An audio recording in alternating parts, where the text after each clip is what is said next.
Rodney Brian Orr was born November 6, 1962, in the town of Robbinsvillle, North Carolina. His father, Beecher Orr, had grown up on his family's farm with his parents Dillard and Tilly Orr, and naturally, he inherited the hard work values. It was during the 70s he met his wife Kay, and besides Rodney, the couple would have sons Bart and Jack Buchanan, along with daughters Libby and Laney. They raised the children in the small town of Robbinsvillle, but soon the tiny confines became not enough for them. Many of the children grew up and started leaving the home. Rodney stayed with his family, as he and his father had found a passion: racing. However, this is not the racing you're thinking of. Around the time of graduation of high school, Rodney became fascinated with motocross racing, in particular a driver by the name of David Bailey. Bailey in the early to mid-80s became a prolific rider, winning the AMA 250cc and 250cc SX titles in 1983, along with the 500cc titles in 84 and 86. Rodney became dedicated to wanting to race pro in motocross, and his family decided to move south in the mid-80s to Palm Coast, Florida. There, his father began his business titled Orr Tractor in Brunel, Florida, and Rodney began diving into the motocross scene. While details are thin in regards to Rodney's motocross career, an article published by Willie Patrick in 1992 Orr talks about winning the national championship in 1986 as a Honda factory driver. He is credited with also winning 8 state championships during the 80s and over 300 events. In the same article, Rodney recites of a race competed in one in the Houston Astrodome, where he, quote, hit a jump too fast and landed in the third row of the grandstands. I think my bike won the race, but I wasn't on it. If not evident enough, motocross racing is a particularly dangerous sport.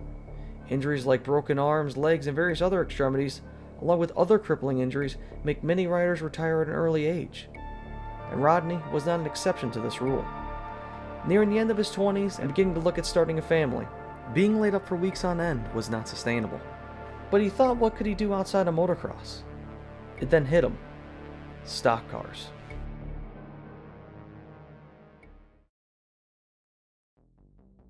Sick of injuries and looking for something safer, Rodney was on track to get his first race car.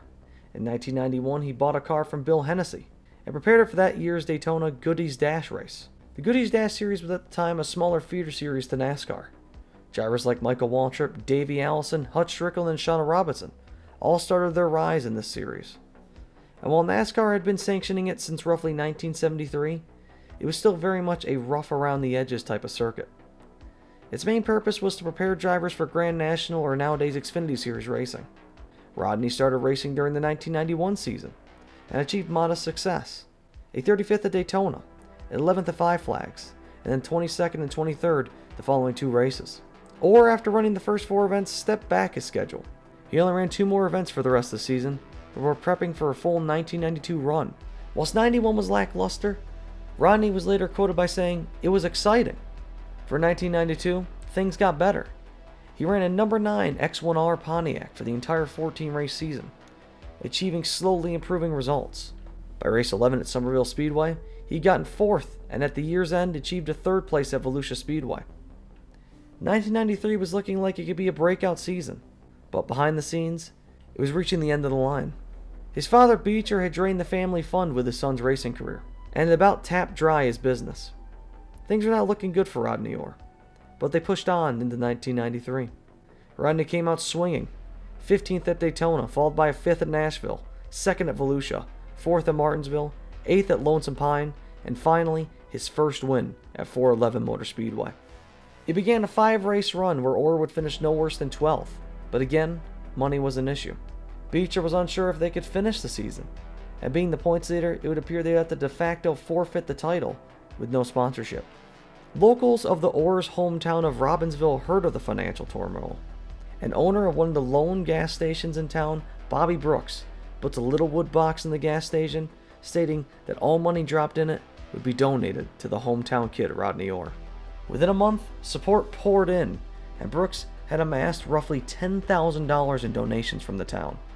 What is impressive about this feat is that at the time, Robbinsvillle had a population listed at only 703. That means on average, every member of the town had donated roughly $14 to Rodney. It pushed the Orr team to keep going. They charged toward the last race at Volusia in 1993, and while not definitively reported, It was rumored that no human was in the town of Robbinsvillle that night. They all made the pilgrimage to watch Rodney Orr battle to become the 1993 Goodies Dash champion. That season saw perhaps the closest battle in series history for the championship. 5 drivers entered with a mathematical shot, but after 100 laps, a second place from Rodney claimed the Goodies Dash championship. The sight of Volusia Speedway must have been something for the ages, as Rodney claimed the gold in front of family and friends. The amount of persistence and perseverance had finally paid off. Rodney Orr was champion.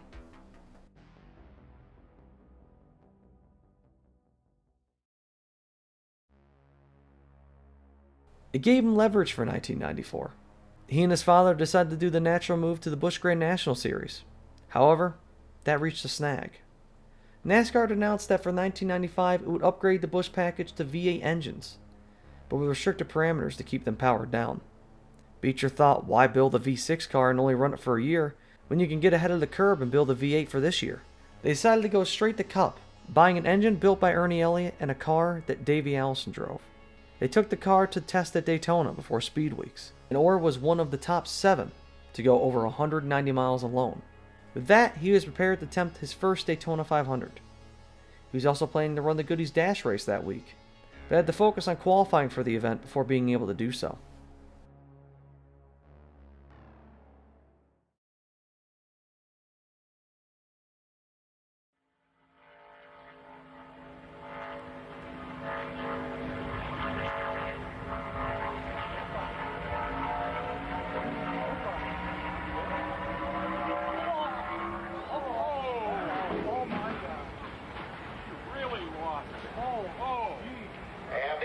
Impacts the wall coming out of turn number 4.